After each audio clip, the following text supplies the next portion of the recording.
mucha lectura al principio porque quiero concentrarme en la clase. Eh, ¿Qué tenemos para hoy? ¿Cuál es el menú del día? Les voy a comentar las fechas de examen, pero al final. Quiero ver las caras. Nadie se dio por aludido. O escuchan mal o están resignadísimos, o están entregadísimos.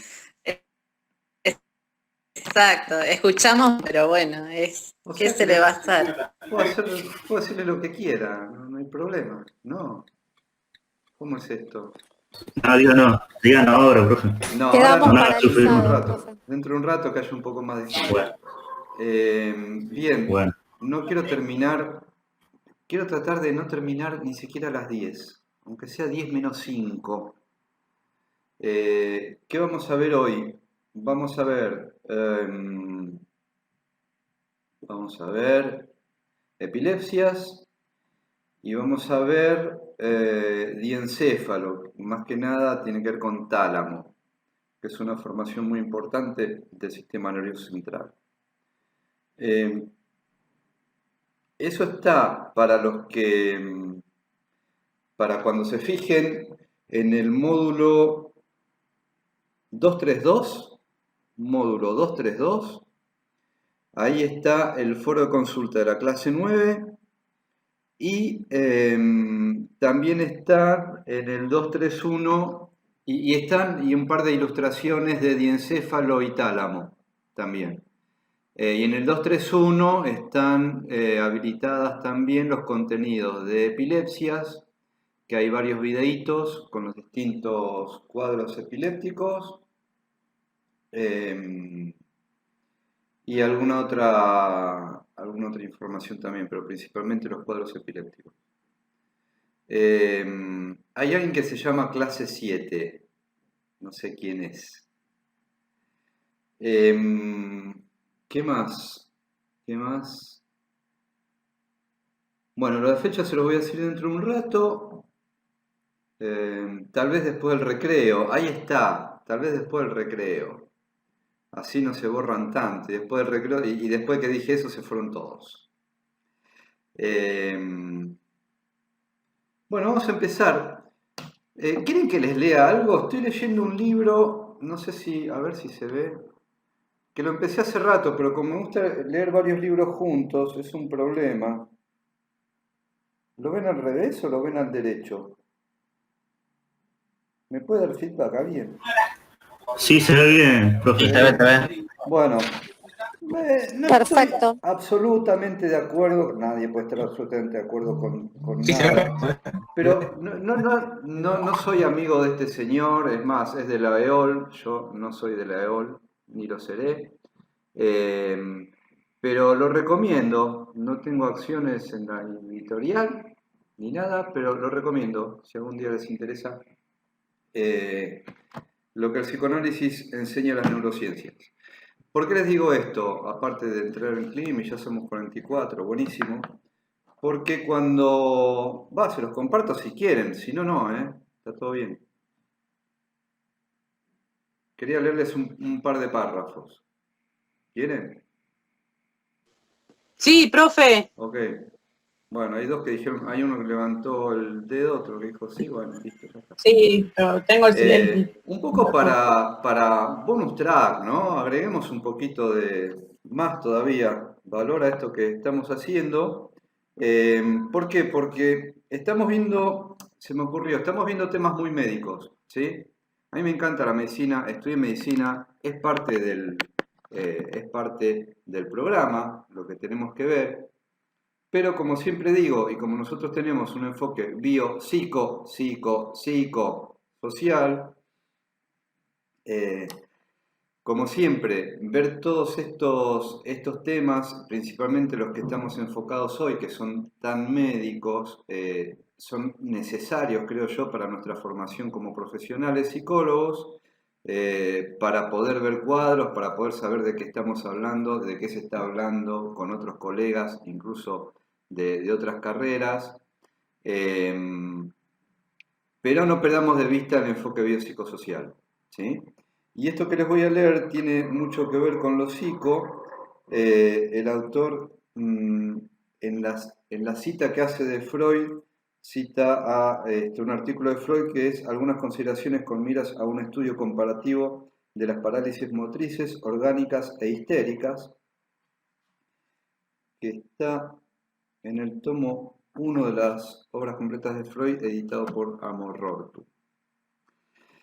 Entonces, dice Mr. Freud, a ver, no, está bien, está diciendo Mr. Néstor Gelati, como les decía, un gran psicoanalista. Este Freud neurólogo e investigador científico que se rige por un razonamiento riguroso y podríamos decir localizacionista, busca el sustrato material de una manifestación patológica del cuerpo al mismo tiempo que advierte el tilde de simuladora que le cabía a la histérica en su tiempo, cosa que no reflejaba la observación que indicaba. Las histéricas no simulaban parálisis orgánicas, fueran estas de origen central o periférico. Hacían otras parálisis no explicables por la anatomía.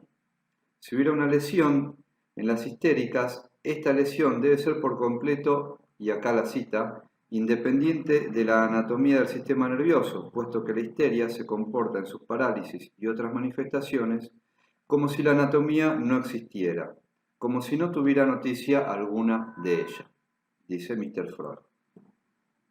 Entonces retoma Néstor Gelati y dice: Freud acababa de descubrir en los síntomas histéricos otro cuerpo que el de la anatomía, un cuerpo delimitado por los nombres, las palabras, o sea, los significantes.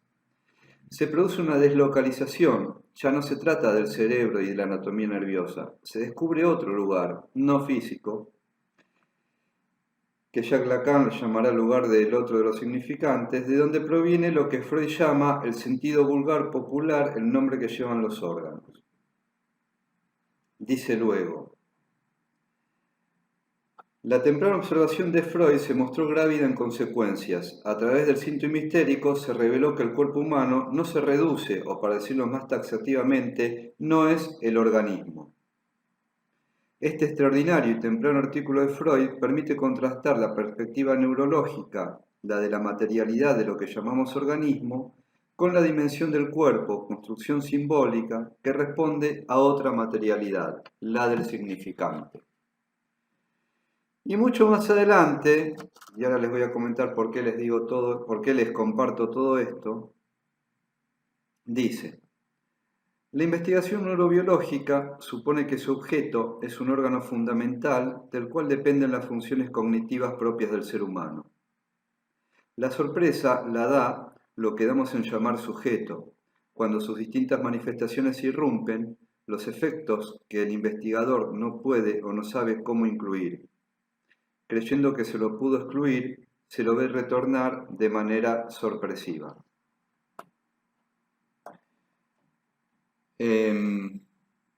Nada, les quería compartir esto más que nada porque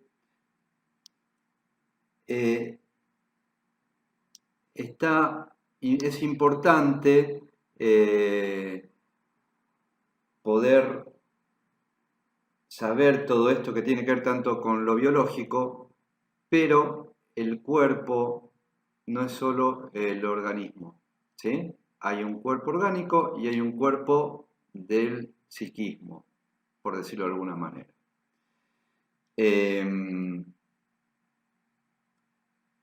Y esto tiene mucho que ver con lo que vamos a ver en la materia que viene, pero también con cómo es la vivencia del dolor. Hoy vamos a ver dolor, cómo es la vivencia sensoperceptiva, cómo la atención, la percepción, todas las funciones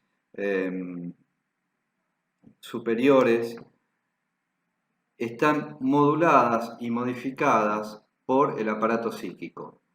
Eso es bueno siempre tenerlo en cuenta y por eso les compartía lo que les compartí recién. Bueno, vamos a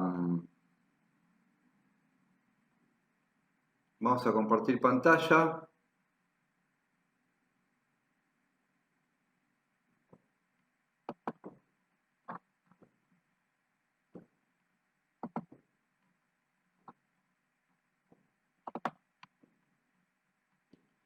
¿Escuchan?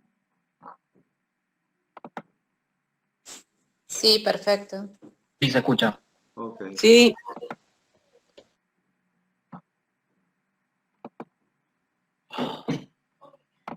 Bueno, no me deja compartir pantalla. Ahí me deja, muy bien. Profe, yo tengo una pregunta del tema de epilepsia. ¿Se la puedo hacer ahora o después? Ahora cuando vamos a epilepsia, Dale. ¿hay alguien que... ¿Quién me preguntó? ¿Vos me preguntaste hoy a la tarde? ¿Quién fue el que me preguntó? ¿Eh? ¿En dónde? ¿En el foro? No, no sé si fue por el foro o por mail, no me acuerdo. No, no fui yo. Ok, si tienen preguntas que tienen que ver con lo que veamos en clase, les pido que las gestionen por el foro, porque así se puede compartir tanto la inquietud como la respuesta con el resto de los compañeros, ¿sí? Yo respondo todo, lo saben, así que... no, alguien preguntó sobre plasticidad sináptica. Después comentamos eso. ¿Mm? Fui yo, profesor Diego López. Diego, sí, ¿cómo te va? Muy bien. Bueno, lo charlamos luego entonces. Sí, es en el espacio intersináptico. Diego preguntaba por eh, el tiempo en el que puede estar un neurotransmisor en el espacio sináptico, o sea, entre la neurona presináptica y la postsináptica.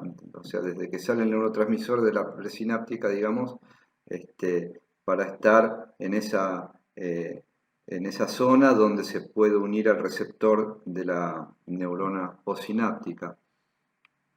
Todo eso depende del tipo de neurotransmisor y sí, el tiempo que esté en el espacio intersináptico va a favorecer que pueda interactuar más tiempo con los receptores.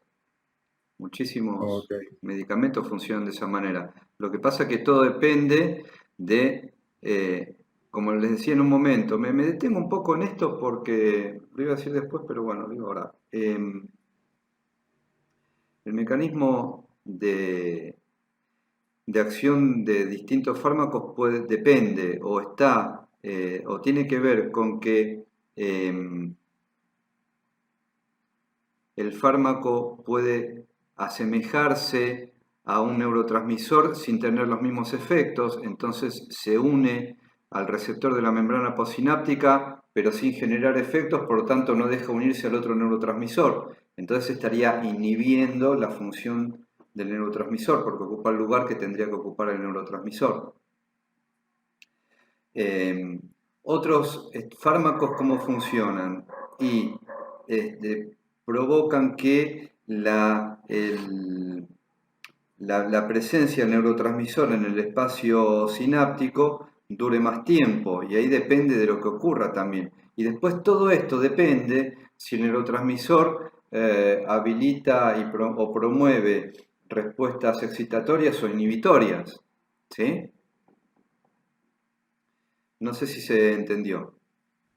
Sí, quedó claro. Ok. Quedó claro. Yo le preguntaba porque había leído que había enzimas también en el espacio Ujú. entre el Espacio pre y sináptico. postsináptico. Sí. Claro, que eliminaban o hacían que no se pudiese llevar adelante la transmisión.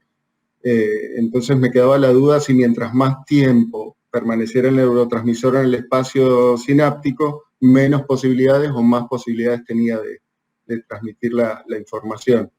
Pero mientras más pool de neurotransmisores tengas en el espacio sináptico, más posibilidades vas a tener de que interactúen con los receptores postsinápticos. Ahora, después, si tienen enzimas que tratan de que no se unan o lo empiezan a degradar antes, bueno, pero cuanto más pool de neurotransmisor haya en el espacio sináptico, más posibilidades de que se unan a los receptores postsinápticos. Perfecto, ¿Sí? Entendidísimo. Okay. Muy bien. Muchas Eso gracias. es pool de neurotransmisores, o sea, cantidad de bolitas en el bolillero, digamos, pero teniendo en cuenta que es un espacio. ¿Sí? Claro, entendido. Muy Ok, bien. bueno, Gracias. Igual me interesa compartirlo con todos porque para mí es fundamental comprender esto para entender un montón de cosas, ¿sí? El tema de neurotransmisión, sinapsis, receptores es fundamental para un montón de cosas. Lo van a aplicar y la farmacología también, y la verdad que no se ve farmacología, lamentablemente. Ojalá la podamos ver como uno de los últimos temas en la próxima materia, pero es importante que sepan algunos fundamentos básicos, mínimos indispensables de farmacología. Bien, epilepsias, diencéfalo y conducta es lo que vamos a ver hoy. Voy a pasar rápido por esto. Estuvimos viendo de epilepsias que se trata de una falla metabólica en neuronas cerebrales. Esa falla metabólica tiene que ver con que hay una excitación de las células nerviosas, que ahora vamos a ver qué características tiene esa excitación, que llamamos hipersincrónica. Esa descarga masiva al mismo tiempo, depende de la zona, puede ser total o parcial y produce crisis convulsivas con pérdida de conciencia o crisis parciales con interrupción de la atención o con movimientos involuntarios. ¿Cuáles son las características de todas maneras de este tipo de cuadros? Que son de aparición imprevista, pueden ser bruscas, depende si son crisis convulsivas, y que se repiten, ¿sí? Son interactivos, o sea, se repiten en el tiempo.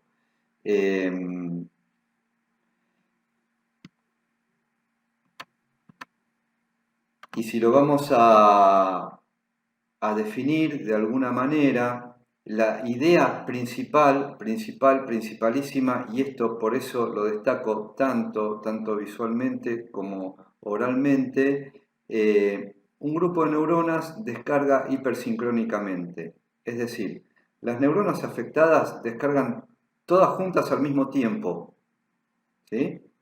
Imaginen, y yo esto les decía la otra vez y vale repetirlo, una orquesta, imagínense que tengo los vientos por un lado, los vientos de madera por un lado, los vientos de bronce por otro lado, las cuerdas por otro lado, la percusión por otro lado, y así. Imagínense como si esos fueran los lóbulos, ¿sí? Con las distintas funciones. Cada uno tiene sus funciones, sus matices, sus intensidades y sonidos. Imagínense que todos descargan juntos, que esa orquesta al mismo tiempo, todos los instrumentos tocan al mismo tiempo una misma nota, ¿sí? Eso sería una analogía de lo que es un síndrome paroxístico o epilepsia. Como les decía, estas crisis se manifiestan estas descargas se manifiestan como crisis. Depende de las zonas afectadas, o sea, de los lóbulos afectados, van a ser las características de la crisis. Se autolimitan en el tiempo, no son permanentes, más son breves, y se repiten periódicamente, como les decía. Y si repito todo esto es porque es el concepto absolutamente principal. ¿Y cuáles son las manifestaciones clínicas? Ahora lo vamos a ver y lo vamos a desarrollar. Automatismos que tienen que ver con la actividad motora, trastornos sensoriales, alteraciones vegetativas, motoras y psíquicas. Desde el punto de vista epidemiológico, afecta entre el 0,3 y 0,6% de la población. La etiología es muy variada. Los aspectos clínicos también, ¿sí? Hay distintos tipos de síndromes paroxísticos y las etiologías también son muy variadas. Lo que sí todas comparten es que cuando se producen hay un hipersincronismo de la zona afectada, ¿sí? Y la etiología, como decíamos, también es variada. puede deberse a tumores, a defectos congénicos, encefalitis, meningitis, trastornos vasculares o endocrinos y también a causas desconocidas, ¿sí? O sea, pueden ser idiopáticas, todavía no se conoce la etiología. Una característica de las epilepsias, veíamos también, y hasta acá creo que llegamos a la otra clase, es que hay ciertos fenómenos que ocurren antes del ataque sindrómico, que son los pródromos y las auras. Son síntomas que síntomas muy específicos de este tipo de patologías que van a anunciar la crisis paroxística o epiléptica. Paroxismos y epilepsias es lo mismo, ¿sí? No sé si se habrán dado cuenta, estoy usando las dos palabras a propósito. En los pródromos es un conjunto de manifestaciones inespecíficas entre las que se encuentran irritabilidad, agresividad, angustia, apatía, puede haber depresión también, y síntomas sensitivos sensoriales y viscerales. Con esto estamos hablando de pueden haber algunos incluso las características que se dan también en las auras, como fosfenos, es una visión de luces, ¿sí? Náuseas y vómitos como manifestaciones viscerales, y principalmente lo que más se da es un cambio del estado de ánimo y de la conducta y cefaleas. Lo importante de esto es que, como les decía, son manifestaciones que permiten anticipar en algunos días u horas, puede ocurrir hasta 7 días antes de un ataque epiléptico, o algunas horas antes, permiten que la persona que lo padece por lo menos se vaya preparando, ¿sí? Porque algunas crisis son convulsivas y implican un ataque muy abrupto e incluso violento. Las auras preceden en minutos a la crisis paroxística. Algunas manifestaciones son muy parecidas a lo que luego va a ocurrir, como manifestaciones mioclónicas, manifestaciones motoras. Puede haber sensaciones visuales, auditivas, olfativas o vegetativas, y sensitivas como parestesias y anestesias. Parestesias es cuando se adormece, esto ocurre más en los brazos y las piernas, ¿sí? Hay un adormecimiento tipo hormigueo también, que puede estar provocado por distintas causas, no solo por un aura. Anestesias, alucinaciones y automatismos. Dentro de los cuadros epilépticos tenemos 3 tipos de manifestaciones. Yo todo esto que voy a hacer un paréntesis, todo esto que les estoy comentando, estoy haciendo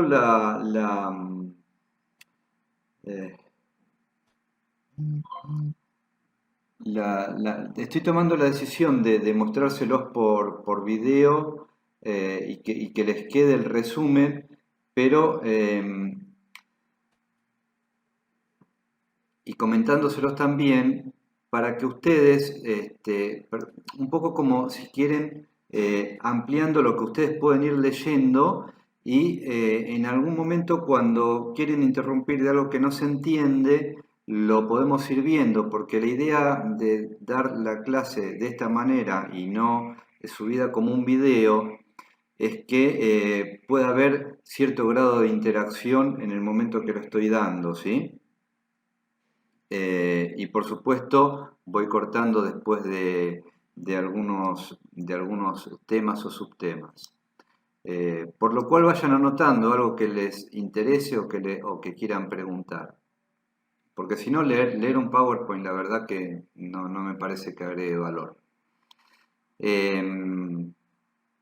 entonces les decía, vamos a ver de qué se tratan las crisis ictocomiciales, que son, que abarcan ciertos cuadros de ciertos tipos de epilepsia, donde lo principal es que hay pérdida de la conciencia y donde no hay recuerdo de esa crisis.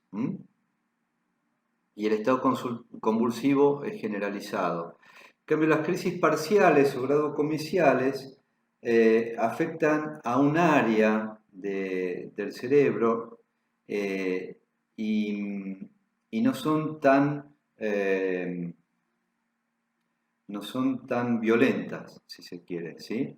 Y hay también lo que se denomina equivalentes motores, que de lo que se trata es de automatismos, ¿sí? Movimientos automáticos no incontrolados, donde también se produce una desestructuración de la conciencia, principalmente desde el punto de vista temporal.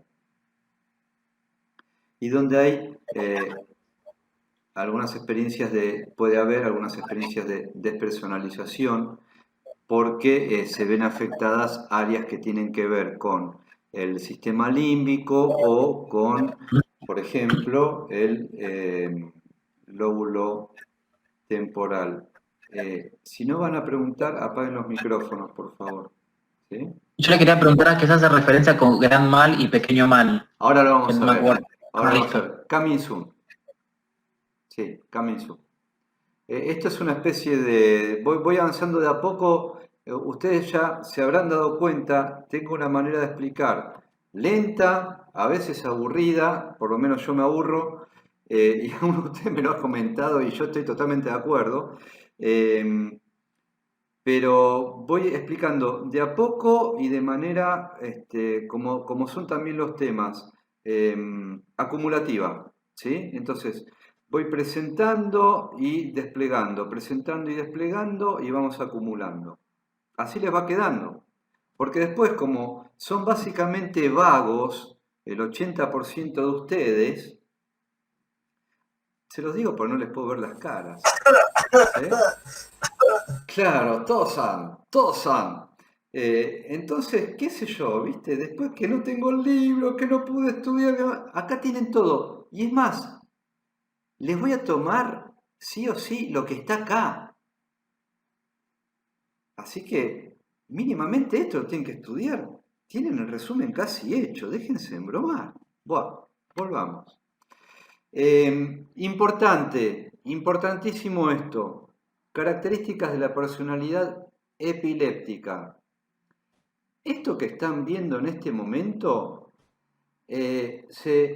incluso después voy a ver si subo algo, igual si lo lee uno de todos ustedes, me voy a considerar como que habrá sido todo un éxito la decisión. Hay algunos papers que hablan de esto, estaba leyendo alguno el otro día que no les subo. Estas características que están viendo aquí son características que tienen que ver con observaciones clínicas cuando se empezaron a describir estos cuadros y que hoy en general no se ven tanto. ¿Por qué? Porque hay medicación, ¿sí? Porque pasaron décadas desde que se empezaron a describir estos cuadros y a investigar su tratamiento. Entonces,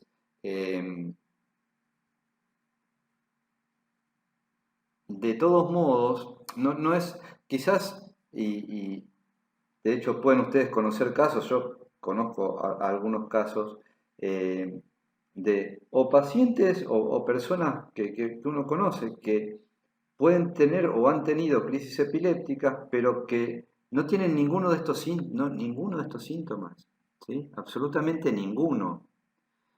Y no lo tienen justamente porque son personas que están medicadas para evitar la convulsión. Pero de todas maneras, incluso a pesar de la medicación, algunos de estos síntomas o características de alguna manera persisten, ¿sí? Perseverancia, se los voy contando porque hay alguna terminología que la leen en el libro y no saben de qué se trata, lo pueden googlear, pero justamente para algo está el profesor. Perseverancia tiene que ver con seguir constantemente con una misma idea, ¿sí? O incluso una frase, ¿sí? La idea fija que decimos coloquialmente. Yo estoy hablando con ustedes, por ejemplo, sí, saben que tenía el pendrive en el que en el que había guardado el PowerPoint de la clase de hoy. En un momento lo perdí y bueno, no lo encontraba por ningún lado y estaba preocupadísimo porque tenía que usar otra máquina y lo tenía nada más que ahí en ese pendrive y no lo encontraba. Bueno, al final lo encontré y lo pude usar. Pero no saben lo que me pasó con ese pendrive y sigo. ¿Sí? Y usted me dice, ah, sí, claro, bueno, qué suerte que lo encontraste. Sí, pero vos sabés que lo había perdido y yo sigo hablando de eso y no me doy cuenta prácticamente que ya hablé de eso y no registro que el otro ya sabe lo que le dije. ¿Sí? Bueno, eso es perseverancia. Se ve en algunos cuadros psicóticos también. Viscosidad o adhesividad afectiva es esa persona que está todo el tiempo al lado tuyo y se te prácticamente pega al lado o verbalmente está todo el tiempo melosamente al lado tuyo, hablándote, etc. Y no es una persona que, a ver, uno está enamorado, bueno, lo dice en el momento, listo, no, esto es, digamos que dura un tiempo bastante prolongado y puede ser un compañero o compañera de clase o de trabajo, ¿sí?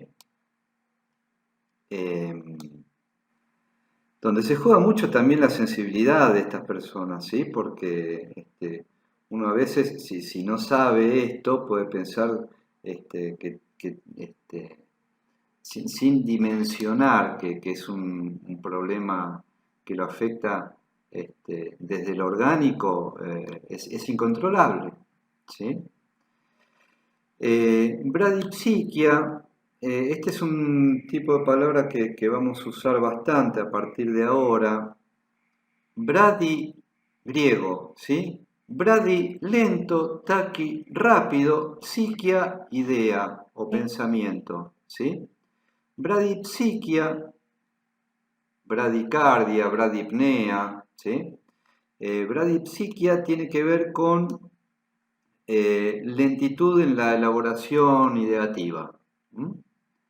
Se ve mucho, por ejemplo, no solo a nivel orgánico con este tipo de cuadros, sino también cuadros orgánicos. Espera un poquito, en cuadros orgánicos o no orgánicos, por ejemplo en depresiones. ¿Sí? Impulsividad, irritabilidad, inhibición, esto es inhibición afectiva, ¿sí? Con la habilidad emocional, también de manera incontrolada, o hipocondría. Sí, ¿quién iba a preguntar? Yo, Silvana Francisco, ¿podrías repetir el concepto de bradipsiquia? Porque lo entendí, se cortó y no lo entendí. Ok. Brady es lento, taqui es rápido, ¿sí? Por ejemplo, taquicardia, el corazón late fuerte. Bradicardia, el corazón está latiendo por debajo de la frecuencia normal. Taquipsiquia o bradipsiquia también tiene que ver con, si hablamos de bradipsiquia, psiquia tiene que ver con el procesamiento ideativo. Si yo estoy bajo los efectos de la cocaína, por ejemplo, y seguramente voy a tener taquipsiquia. entre otros efectos, ¿sí? Otro tipo de cuadros donde también el furor maníaco, por ejemplo, donde lo ideativo está, tengo una producción de ideas por encima de lo habitual, ¿sí? De lo normal. Bradipsiquia es muy típico de, por ejemplo, cuadros depresivos o algunos cuadros epilépticos, donde hay una lentitud ideativa. ¿A qué se refiere esto? Por eso bradipsiquia, como que psiquia refiere a ideas o a procesamiento ideativo. Lo vamos a ver un poco cuando veamos pensamiento en la materia que viene. Entonces, ¿vieron cuando se levantan? Bradipsiquia fisiológica. Se levantan y todavía no se terminaron de incorporar al mundo consensuado, ¿sí? Y piensan lento y bueno, eso es bradipsiquia, ¿sí? Eso es un ejemplo fisiológico. En la depresión, por ejemplo,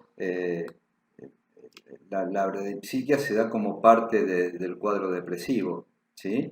Hay lentitud en las ideas y en el procesamiento de esas ideas, ¿sí? Se me ocurren menos cosas y relaciono menos también. ¿Se entiende? Hola, feedback. Sí. Gracias. Ok. Yo no estoy viéndolos cuando comparto la pantalla, por eso les busco el feedback. Bien, sigamos. Acá vamos. Clasificación de las epilepsias. Se pueden clasificar según la población neuronal afectada o según la etiología. ¿Qué quiere decir esto? Según la población neuronal afectada,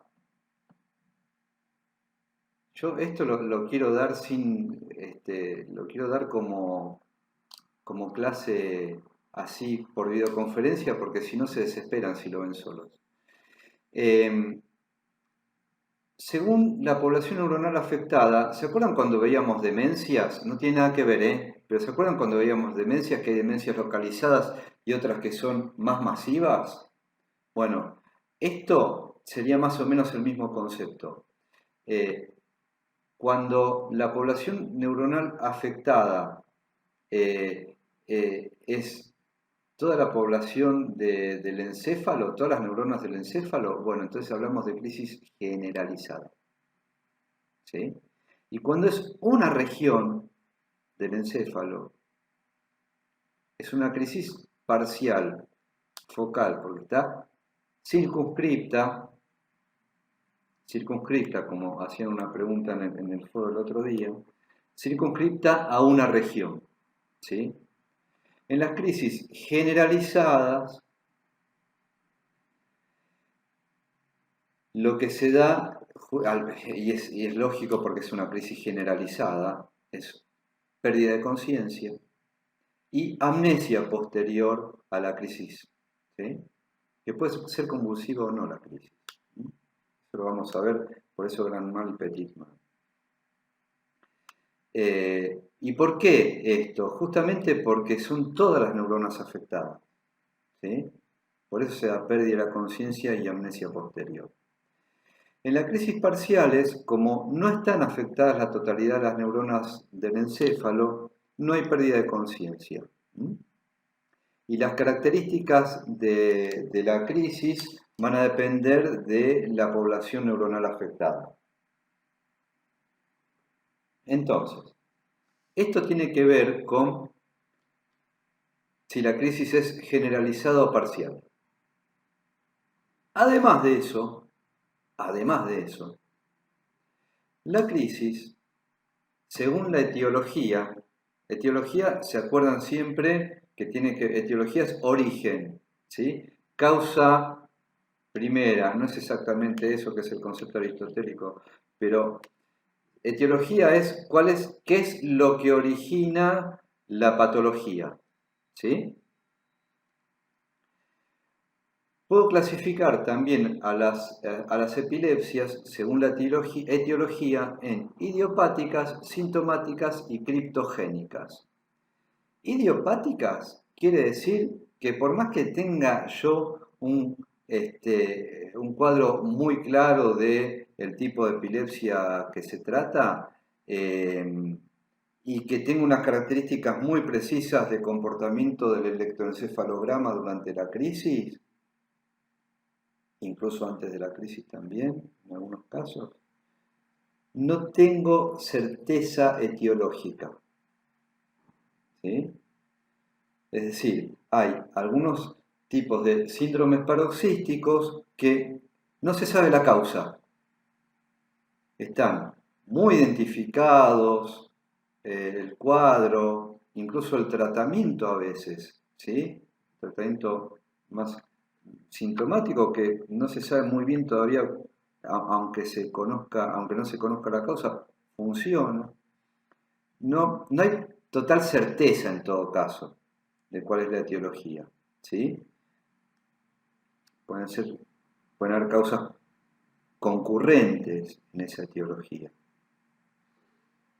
Pero idiopático es cualquier cuadro idiopático, no solo hablando de epilepsias, cualquier cuadro idiopático es aquel del que no se conoce específicamente o certeramente cuál es la etiología, cuál es la causa o las causas que lo originan, ¿sí? Luego tenemos también epilepsias sintomáticas que tienen que ver con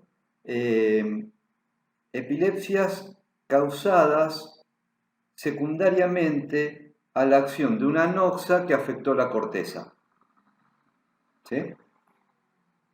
Ya sabemos lo que significa anoxa, así que podemos entender totalmente de qué se trata esto.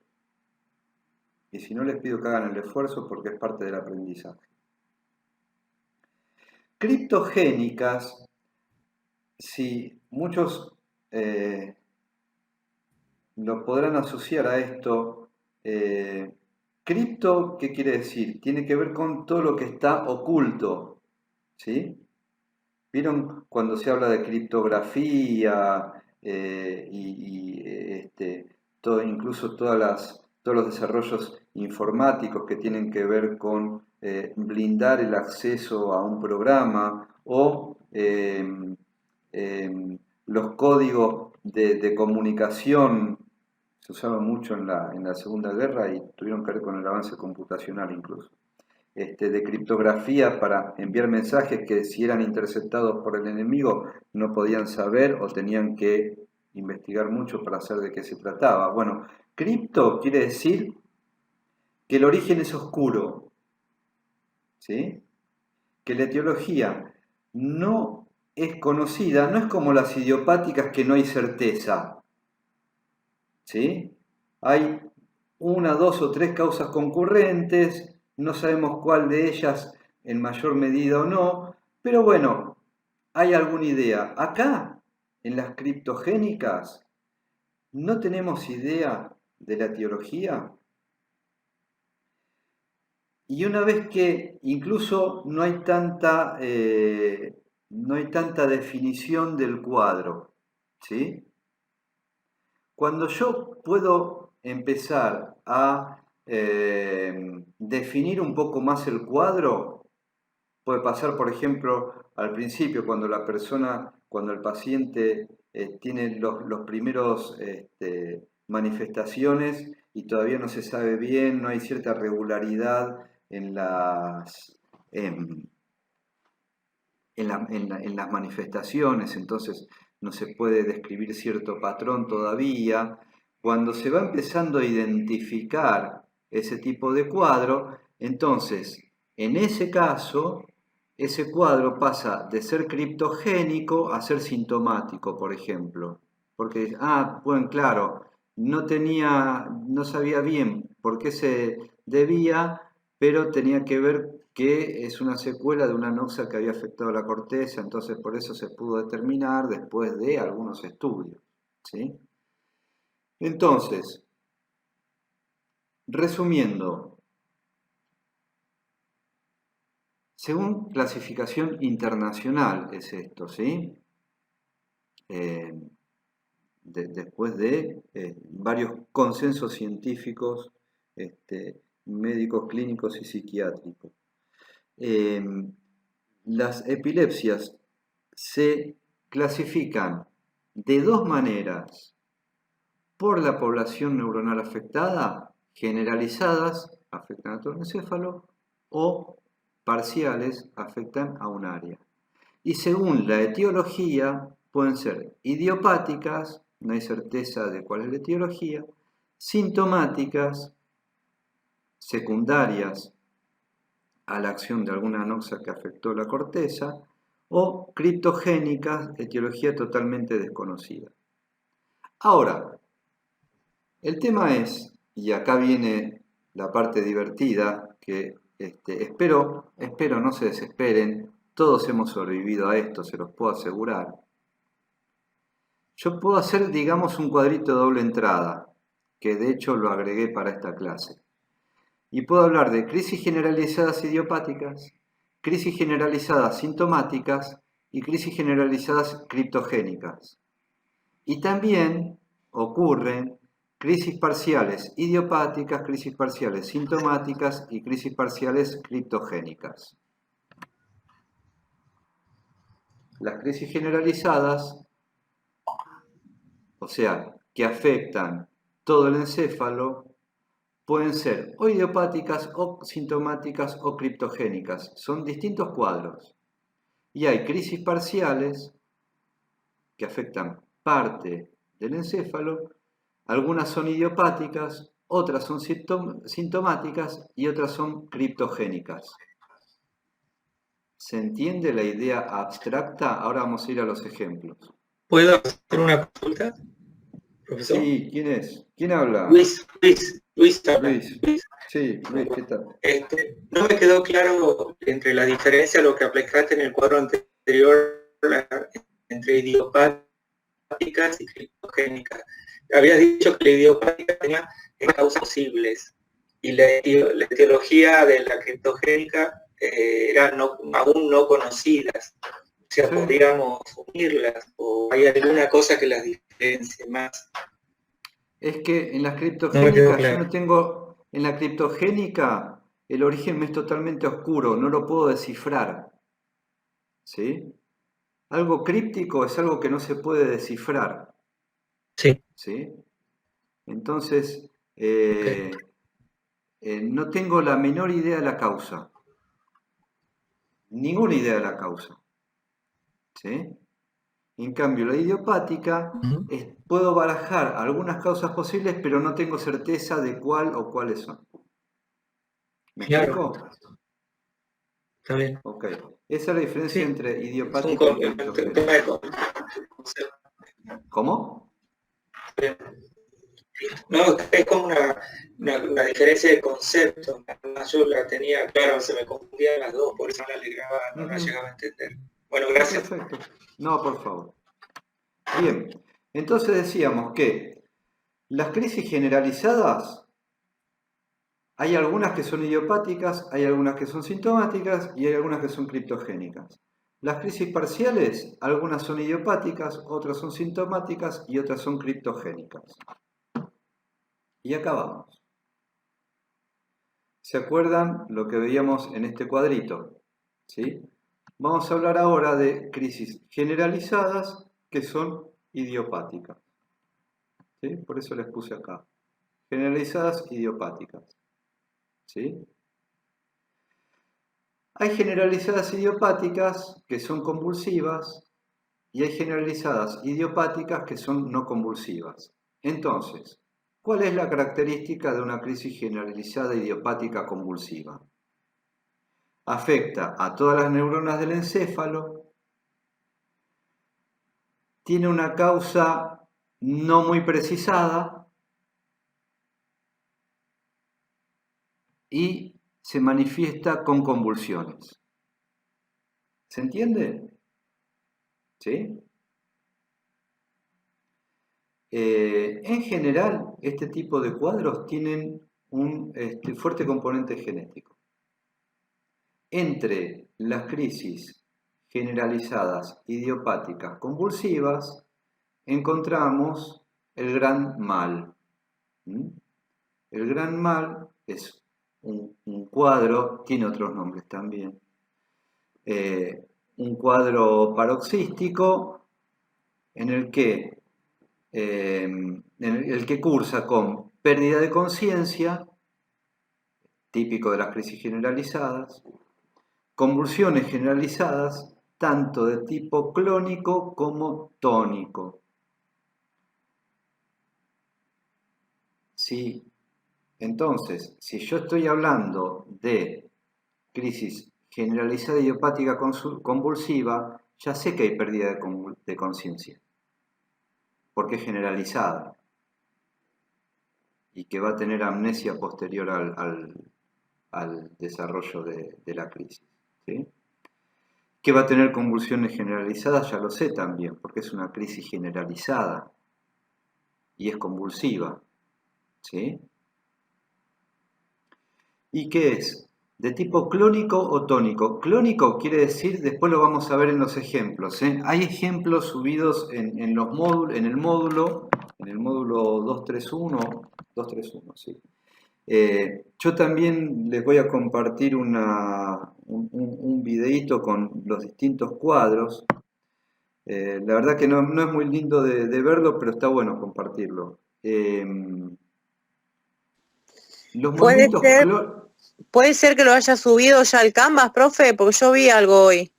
Sí, pero el que yo tengo es otro, es exclusivo. Ah, Exclusivo bueno. para ustedes. Para ustedes y nadie más que para ustedes. Te cuento mi caso, yo lo viví de cerca, yo fui personal de seguridad muchos años y trabajé 3 años más o menos entre el Hospital Borda y el Moyano. Ajá. Y ahí las tuve muy de cerca, a las crisis de epilepsia. Así que bastante complicaditas, te digo. Sí, y de todos los tipos, es muy feo, la verdad que un cuadro muy feo. Sí, pero bueno, sí, totalmente. complicadito Sí, el tema. Sí, totalmente. Las crisis de tipo clónico tienen que ver con sacudidas, para decirlo rápido, ¿sí? En cambio, las tónicas son isométricas, ¿sí? Son más de tensión del área afectada. ¿Se entiende? ¿Sí? El gran mal cursa con 4 etapas, ¿sí? Presenta pródromos, presenta auras, luego hay un periodo de convulsión y hay un estado postconvulsivo. Eso es en cuanto a la manifestación. Desde el punto de vista fisiológico, la fase inicial hay una afectación principalmente del tronco cerebral. El comienzo es brutal. Hubo un pródromo y hubo un aura, pero el comienzo es brutal, ¿sí? Hay una caída brusca. Fundamental saber esto, porque también nos permite hacer diagnóstico diferencial. Después lo vamos a ver al final. Comienzo brutal sin aviso implica una caída brusca. Ahora te dejo, esa caída brusca genera heridas porque de golpe perdí la conciencia, me caí y empecé a convulsionar. Lo que pasó en el medio, si me rompí la cabeza con el filo de la mesa, no lo pude evitar. Y en general hay un grito cuando ocurre, ¿sí? ¿Quién quería participar? Silvana, yo de nuevo. Te hago una consulta. ¿En esta clasificación podría entrar una epilepsia postraumática producto de un accidente, por ejemplo? En ese caso, depende, puede ser. Yo creo que sería más, habría que ver el tipo de accidente, pero Me inclinaría más por una crisis parcial, salvo que haya habido un ACV, ni siquiera un ACV masivo, pero no lo sé, la verdad no lo sé. Estoy tratando de razonar, pero vamos a ver algunos cuadros, ¿eh? Te explico, Yo hablaría fue más de parcial sintomática en ese caso. Ok, porque fue diagnosticado con epilepsia postraumática a raíz de un accidente, con lo que dio la cabeza con el pavimento, ¿sí? Y por las características que estás dando coincide absolutamente con todo esto. Está bien, pero recién vimos una. ¿Sí? Ok, listo. Sí. Ansiosa. No, bueno, está bien. Bueno, bueno, señal que hay interés, qué sé yo. O curiosidad, bueno, está bueno. Es una de las maneras del interés, ¿no? Bueno, estaba por irme por las ramas. Volvamos. Entonces decía, características de las crisis del gran mal. Fase inicial, ya dijimos, comienzo brutal y afecta principalmente la parte interior del tronco. Fase tónica, muy breve. Los miembros superiores flexionan y los inferiores están en extensión. Puede haber interrupción de la respiración. Por eso la apnea de 10 o 20 segundos. ¿Qué le sigue? Le sigue una contracción de todo el cuerpo en un espasmo, una contracción generalizada, donde hay mordedura de la lengua y los labios. Por eso es importante estar atento a ese tipo de crisis para que no tenga inconvenientes tanto con la lengua en sí misma, con su integridad, como con lo que puede provocar a nivel de asfixia. Porque recuerden que encima hay apnea, hay contracción total, hay manifestaciones vegetativas que pueden ser también respiratorias. Palidez de rostro tiene que ver con las manifestaciones vegetativas. Acuérdense que está afectado también el tronco. Y luego un color cianótico por la contracción generalizada que impide la buena circulación. Dilatación pupilar y falta de reflejo ocular. Esto de comienzo brutal sin aviso con caída brusca, ausencia de reflejo ocular, es el diferencial de ciertos ataques histéricos. Los ataques histéricos no cursan de esta manera. ¿Sí? El ataque histérico nunca se va, generalmente, no se va a golpear porque no pierde la conciencia. Hay ataques histéricos graves, pero no hay una pérdida de conciencia que impide, que ya es anterior a la caída. ¿Sí? En general, no lo hay tampoco. Hay ataques histéricos eso ocurría más en otras épocas, pero todavía hay ese tipo de ataques histéricos. Donde también hay contracción, hay clonus y ese tipo de manifestaciones, pero no hay mordedura de la lengua, hay reflejo ocular, a diferencia del gran mal, ¿sí? Y la caída no es brusca. Ya les dije, les spoileé el diferencial. Y la última fase, que es la clónica, se trata de sacudidas aisladas, algunas contracciones son sincrónicas y a veces hay pérdida del control de los esfínteres, ¿sí? Y van disminuyendo las contracciones de a poco.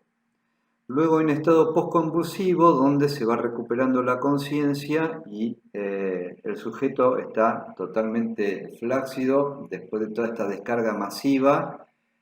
Justamente se descargaron todos los neurotransmisores todos juntos. ¿Sí? ¿Se acuerdan que hablábamos al principio de la clase del pool de neurotransmisores que están en el espacio sináptico para unirse a otros neurotransmisores y seguir con la transmisión sináptica? con la transmisión nerviosa. Yo descargué todos los neurotransmisores, todos juntos, tormenta feroz. Me quedé sin neurotransmisores. Estoy ahí, me abandoné. ¿Sí? Hay una reanudación ruidosa de la respiración, se llama estertor epiléptico. Salís del ahogo, digamos. ¿Sí? Y evidentemente mucho cansancio, hipersomnia, con amnesia, ¿sí? Hablábamos de amnesia también, y trastornos vegetativos. Este es el gran mal. Es, si se quiere, el cuadro más florido de todos. Depende de lo que busquemos, a lo que consideremos florido, ¿sí? Pero, bueno, desde el punto de vista por lo menos fenoménico, es el más florido. Hay otras crisis generalizadas, idiopáticas, habíamos hablado de las convulsivas, el gran mal, ahora tenemos generalizadas, idiopáticas no convulsivas, es decir, que afectan a la totalidad de las neuronas del encéfalo, que tienen no tienen causa definida, hay sospechas, ¿sí? Pero no tengo certeza de cuál es la etiología, y son crisis donde hay pérdida de la conciencia, pero no hay convulsiones. Son crisis de ausencia de 5 a 25 segundos de duración, son breves, y el más conocido es el petit mal. Generalmente el tono muscular se mantiene, generalmente, digamos, y hay movimiento de los glóbulos oculares. No hay caída.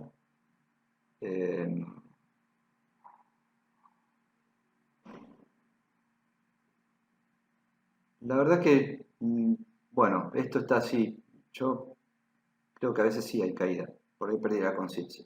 ¿Sí? Y algunas crisis cursan, algunas sí hay hipotonía, ¿sí?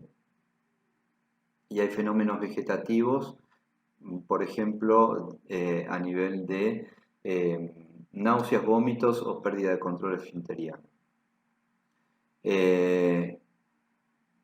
Aparte del petit mal, otros cuadros son la ausencia juvenil, donde hay crisis que anuncian, hay fenómenos que anuncian esta crisis, que son crisis tónico-clónicas. O sea, hay una sucesión de contracciones isométricas y contracciones isotónicas. O sea, paso de la sacudida a la contracción sin mover el miembro, por ejemplo. ¿Sí?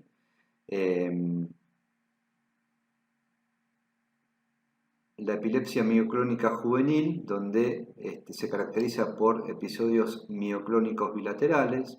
Vamos a ver algunos de estos ahora en el videíto que especialmente elegí para compartirles y no está en el aula virtual. Y hay una epilepsia generalizada que tiene que ver con estímulos sensitivos.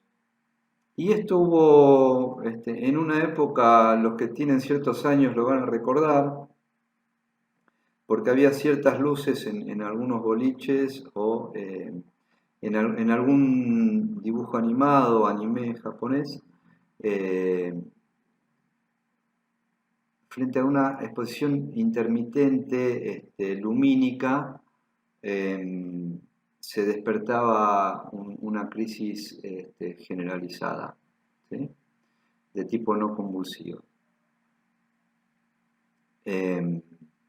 También de idiopática sin certeza etiológica.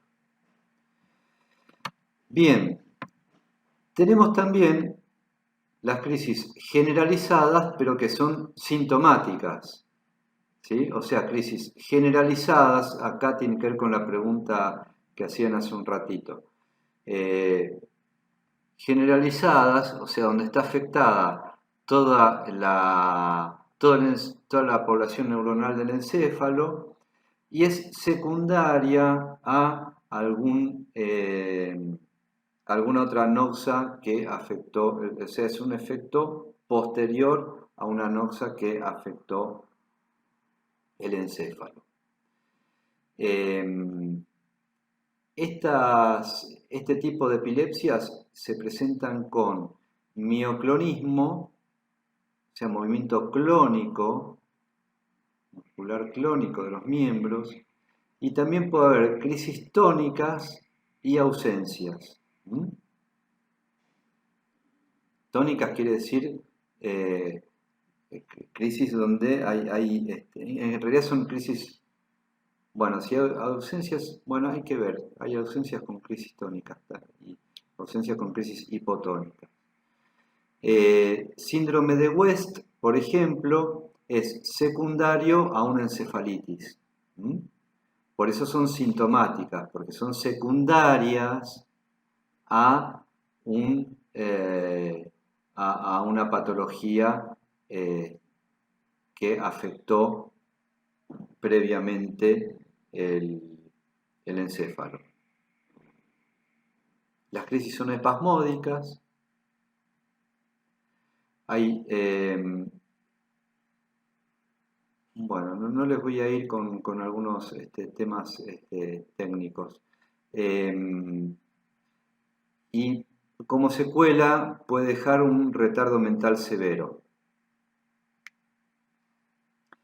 La encefalopatía mioclónica precoz parece un trabalenguas, aparece a los 0 a 3 meses. Todas estas son durante la infancia, como ven, ¿sí? Cursan con espasmos y mioclonías y también hay riesgo de vida. Y el síndrome de Lennox-Gastaut, ¿se acuerdan de Lennox, el que hablaba decía de la orquesta que toca todos juntos los instrumentos al mismo tiempo una sola nota? Son crisis tónico-axiales, es decir, la contracción es a nivel del tronco. Puede haber crisis atónicas también. Y las ausencias, luego de las ausencias hay deterioros, defectúan, ¿sí? Hay deterioro de la cognición. También provoca déficit del desarrollo psicomotor y retardo mental. Y también suelen ser secundarias encefalopatías o incluso secundarias a el síndrome de West, que ya es secundario.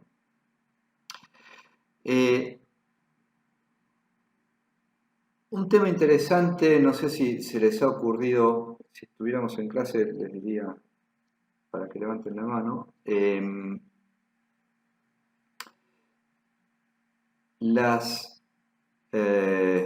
digamos, las secuelas de este tipo de crisis que ocurren en la infancia, por ejemplo, a los 4 o 7 meses, al 0 a 3 meses, incluso entre los primeros 8 años de vida, evidentemente es lógico que tengan como consecuencia retardo mental, incluso retardo mental severo, déficit en el desarrollo psicomotor. ¿Por qué? Mielinización. ¿Sí? Recuerden el estado de prematuración. Entonces, si estas crisis, que son crisis generalizadas, donde todavía no está, no se terminó, en muchos casos, no quizás a los 5 años, evidentemente, pero sí al año, a los 0 a 3 meses, 4 a 7 meses, todavía no se terminó de constituir la organización psicomotriz. Todos los aprendizajes y regularidades y conexiones y patrones de movimiento que se van aprendiendo y van constituyendo también el yo corporal y por lo tanto la conciencia mismidad. Imagínense que una crisis generalizada en el medio de todos esos procesos es lógico que tenga como consecuencia retardo mental severo. ¿Mm? ¿Se entiende hasta acá? Hola, feedback. Hola, cuesta, más o menos. Sí, es un Hola. poco mucho. Sí, despacito, pero se entiende. Bueno, hay que hacer un esfuerzo. ¿Sí? Está bueno, Traten. profe, vos Sí. remarcaste las que están en el libro, ¿no? O sea, porque hay muchísimo más de epilepsia en el libro, pero vos las remarcás a las que tendríamos que estudiar, en teoría, Esto es ¿no? solo el principio, ¿no? Claro. Estamos viendo las generalizadas recién. Hay un montón, sí, estaba bien. Hay un montón. Así que no se asuste el chico que falta todavía. Falta. Ahora, Ya me profe, asustaste. bueno, no los quería asustar, pero se asustaron, parece. Ya lo lograste. Profe, una cosa.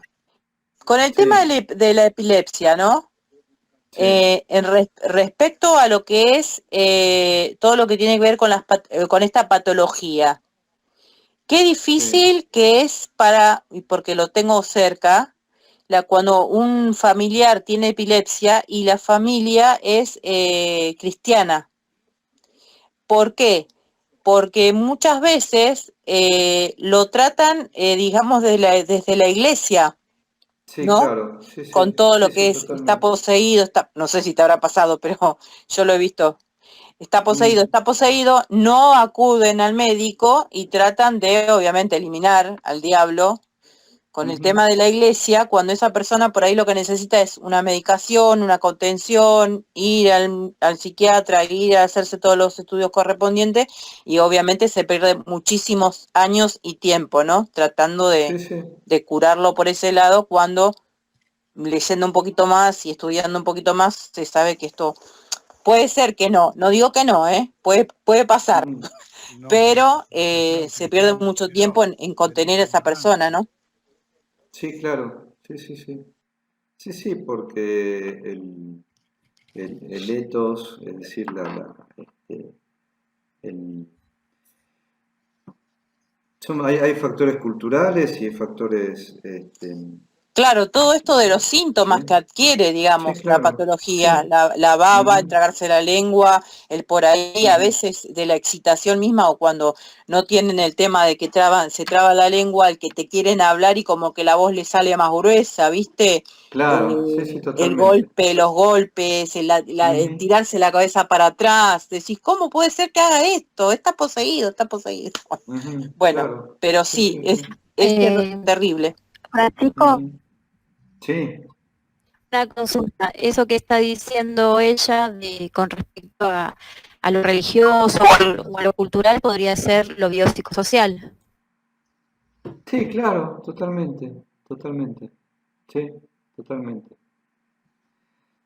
Llevaría a cierta digresión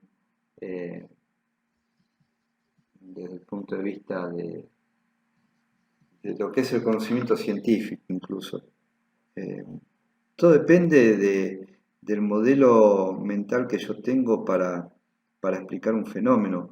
Si yo creo que la Tierra gira alrededor del Sol y el que está al lado mío cree que el Sol gira alrededor de la Tierra, los dos vamos a estar viendo un atardecer y vamos a decir que es las causas en las que creemos que ocurre el atardecer son diferentes.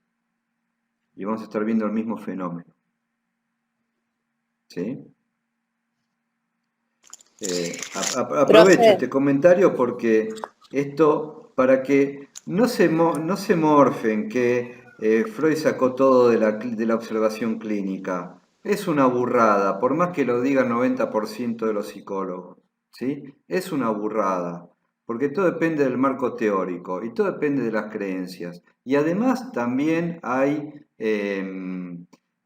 dialéctica, digamos, con la clínica. Sí, yo postulo esto y además veo esto en la clínica, pero la descripción no la saco de la clínica pura. La saco y mismo Freud se encargó de decirlo en todos sus libros, no sé por qué lo niegan tanto. La saco de yo voy con cierto marco teórico. Yo voy a los fenómenos con cierto marco teórico. Y en función de eso investigo. ¿Mm? Sí. Sí, yo quería hacer referencia a esto que, Gabriela, que a veces, digo, en algunos lugares se pone la cultura, la defensa de la cultura por sobre todas las cosas, ¿no? Y las creencias, y estoy de acuerdo en esto, siempre y cuando no denigre, no dañe, no coarte la libertad de la persona o la sanidad de la persona, ¿no? Y ahí es un equilibrio que creo que todavía no hemos llegado, como hay todavía tantas culturas que en nombre de la cultura y de las tradiciones hacen añicos a las personas y bueno, y hay gente que sigue defendiendo eso.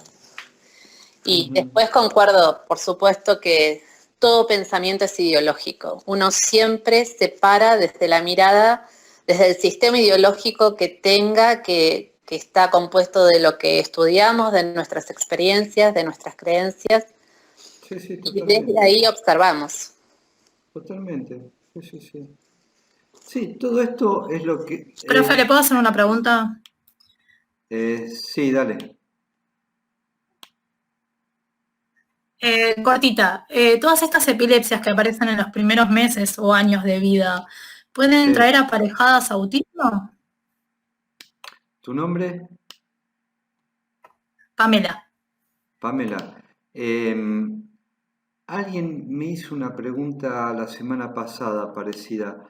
¿El trastorno del espectro autista tiene espectro autista, ¿sí? Son muy variados los cuadros, muy variada la sintomatología.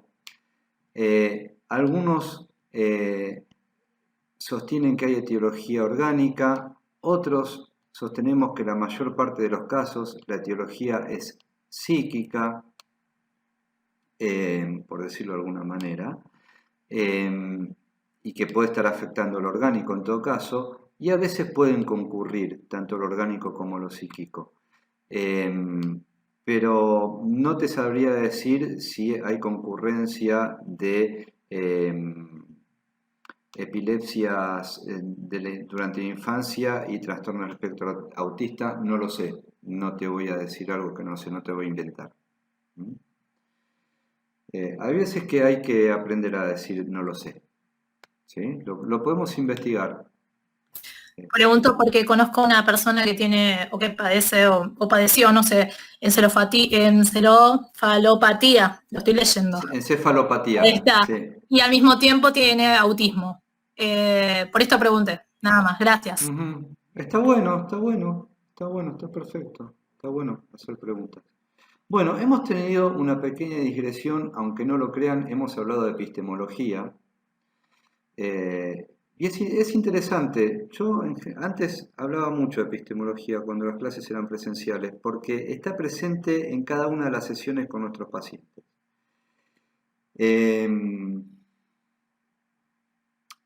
Y de todas maneras, ojo, ¿no? Porque respecto a esto de los conocimientos ancestrales, por ejemplo, ojo, por un lado tenemos los antivacunas, ¿sí? Que pueden ser antivacunas porque hay vacunas y hay... porque gracias a que casi toda la población está inmunizada por ciertas vacunas, es que puede haber antivacunas que no les pasa nada, ¿sí?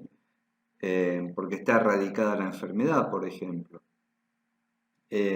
Con todo respeto para el que crea lo que quiera, pero tenemos desde las creencias de los antivacunas hasta tribus amazónicas que durante siglos aplicaban drogas para curar distintos tipos de males o sea, principios activos me refiero, y hoy los grandes laboratorios están invadiendo el Amazonas para buscar y para investigar y para hacer el genoma de un montón de flora del Amazonas, ¿sí? ¿Y cómo lo descubrieron estas tribus originarias? Y no lo sabemos, y funcionaba, ¿sí? Entonces, como siempre, el conocimiento hay que someterlo a preguntas, ¿sí? Al conocimiento hay que cagarlo a trompadas, ¿sí? A ver si resiste. Bueno, crisis generalizadas, hablamos de las idiopáticas antes, hablamos de las generalizadas sintomáticas que tienen que ver con estas crisis que ocurren durante la infancia y que en general producen retardo mental severo. Ahora vamos seguramente a las crisis generalizadas criptogénicas. No tenemos las criptogénicas. ¿Por qué no tenemos las criptogénicas? Porque en general esas crisis generalizadas criptogénicas ya tienen descripción, ¿sí? Entonces no se dan como cuadros que se vayan repitiendo como para que queden alguna clasificación internacional. Bien, entonces, no sé si se dieron cuenta de la maniobra para llamar la atención. Vamos a crisis parciales. Antes estábamos con las generalizadas, ahora vamos con las parciales idiopáticas. Parciales no afectan a todo el encéfalo, no hay pérdida de conciencia, son localizadas.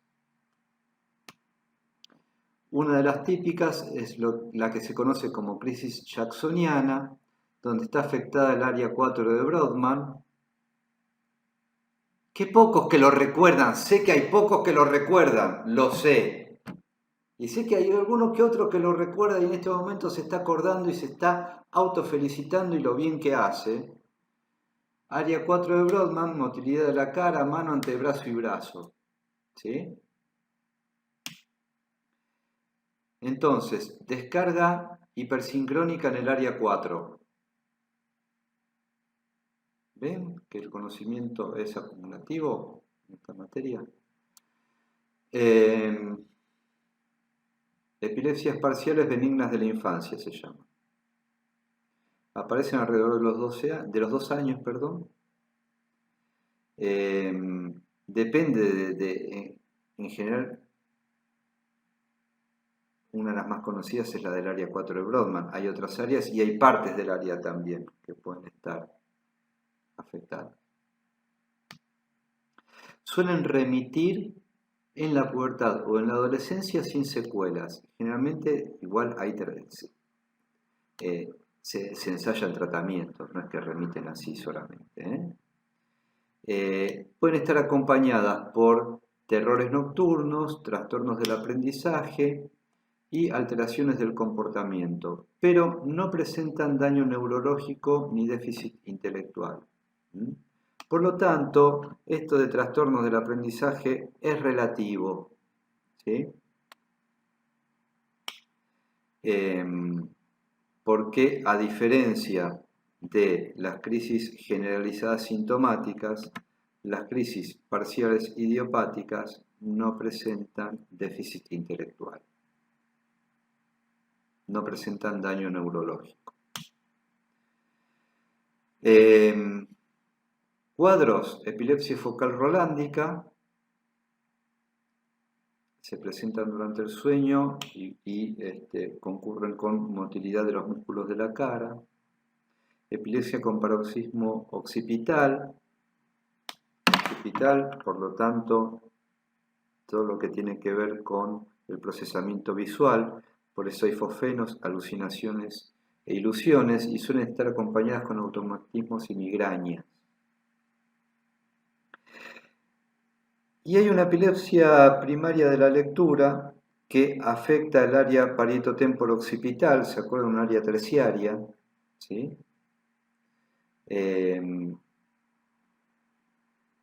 Y que también puede afectar músculos masticatorios y presenta síntomas visuales.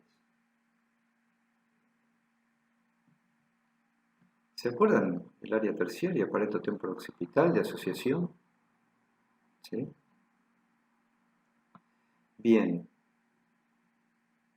Ahora vamos con las parciales sintomáticas, es decir, aquellas que no afectan, mejor dicho, lo voy a decir por la afirmativa, afectan un área del encéfalo y no hay pérdida de conciencia y son secundarias a alguna patología que las precede.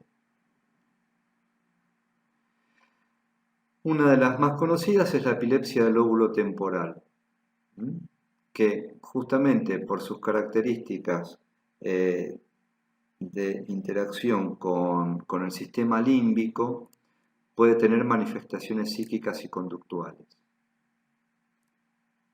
Se puede manifestar como crisis parcial simple, donde hay muchos síntomas autonómicos, o sea, del sistema nervioso autónomo. Cuando hablamos de manifestaciones autonómicas, estamos hablando del sistema nervioso autónomo y trastornos neurovegetativos, ¿sí? Fenómenos olfativos y auditivos también. Y crisis parciales complejas, donde hay una interrupción de la actividad motriz seguida de automatismos que tienen que ver con movimientos oroalimentarios, ¿sí? Tienen que ver con movimientos de masticación y deglución, ¿sí? O sea, están afectados todos los músculos del rostro, ¿sí? Y de la glotis, etc., ¿sí? Y sí cursan con amnesia, seguramente por la afectación temporal.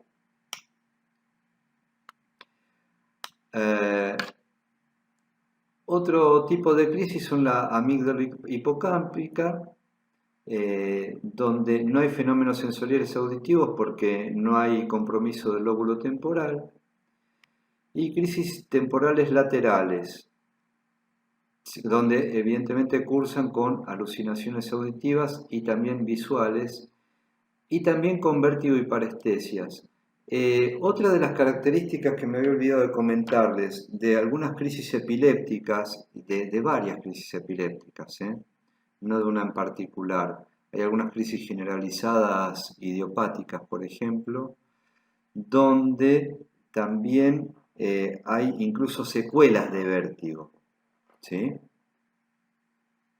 Que quedan trastornos asociados a sintomatología que tiene que ver con el vértigo, totalmente tratable, pero bueno, con medicación, que quedan como secuelas, ¿sí? O sea, puede haber personas medicadas, pero que aún tienen, aún sufren de vértigo y deben ser medicadas también por el vértigo, ¿sí? Porque es una secuela, más allá del tratamiento sintomático. Otras crisis parciales sintomáticas: epilepsia del lóbulo frontal, epilepsia del lóbulo occipital y del lóbulo parietal, donde las características, las manifestaciones, las características fenoménicas tienen que ver con el lóbulo afectado. No voy a ampliar en esto porque lo están viendo y lo van a seguir leyendo y quiero seguir adelante. Bueno, acá tenemos algunos cuadros. Estoy pensando, a ver.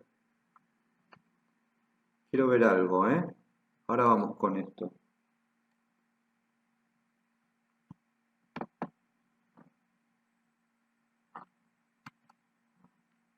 A ver, somos 37. ¿Quedaron algunos todavía? Bien. Les voy a mostrar este video con algunos cuadros. Van a ver uno luego de otro, ¿sí? Vamos a ver algo que ya lo vimos de todas maneras, que tiene que ver con el diagnóstico diferencial en el caso de histeria, y después vamos a hacer un recreo. Así que, para ir terminando con esto, que es un poquito pesado, lo sé, ahora vamos a ver una sucesión de diferentes cuadros de crisis epilépticas, ¿sí?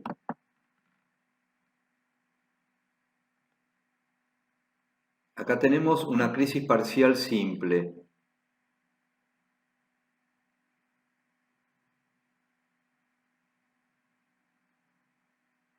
Estas son todas filmaciones que han ocurrido en diferentes institutos dedicados a la investigación y al tratamiento, por supuesto. Una crisis parcial compleja, no hay pérdida de la conciencia, pero hay mioclonismo y hay también aumento de la tonicidad muscular. Acá hay una mezcla de las dos. Esto supongo que es una actuación porque es la misma persona. Hay algunas que no son actuación. O pueden ser distintos momentos, porque si es una crisis compleja justamente debe tener una variedad de cuadros. No lo sé. Esta es una ausencia.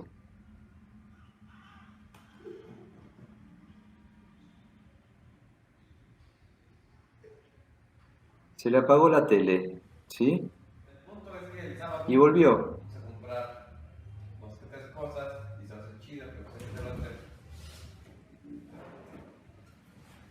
Esta es una crisis atónica.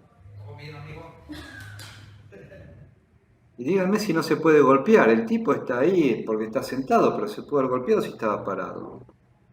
Por lo tanto, si caída brusca también se puede dar en este caso. Por eso les decía. Crisis tónica.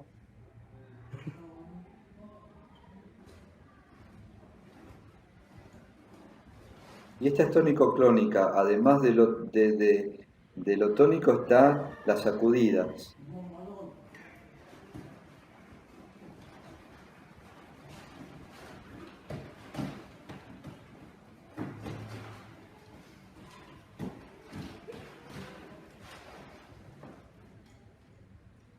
Tengo tanto lo isométrico como lo clónico.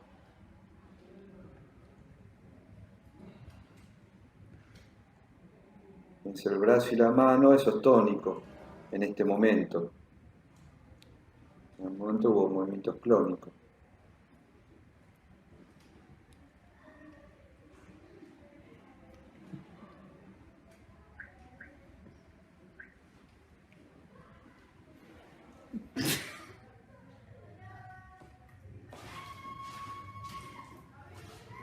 Esto es clónico, ¿sí? Esto es un ejemplo de lo que es un movimiento clónico.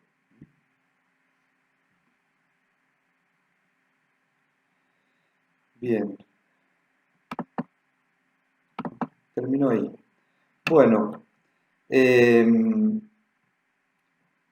Consecuencias de las epilepsias, de los cuadros epilépticos en el aprendizaje, depende, como veíamos, depende de la etiología, del área afectada, del momento de aparición, ¿sí? Lo vimos con las que ocurren principalmente durante la infancia, y también dependen del diagnóstico precoz y en función de ese diagnóstico las estrategias y el éxito de los tratamientos.